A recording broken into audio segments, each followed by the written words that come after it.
Shalom and welcome to Hebrew with Ben.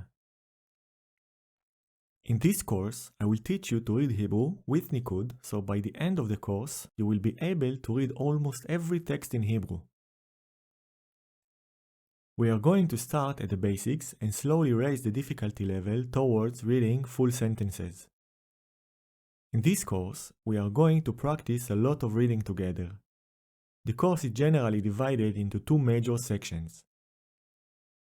The first section of the course is all about getting to know the Nikud signs.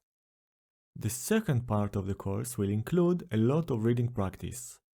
Make sure you follow each lesson and ask questions when you feel you don't fully comprehend a certain topic.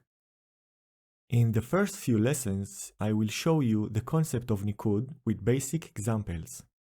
In later sections, we'll go over each Nikud a little faster.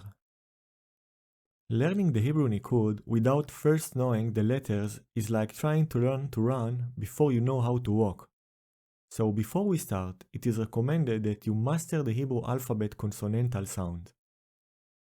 Watch my course or any other course if you feel you need to. We are done with the introductions. Let's get started.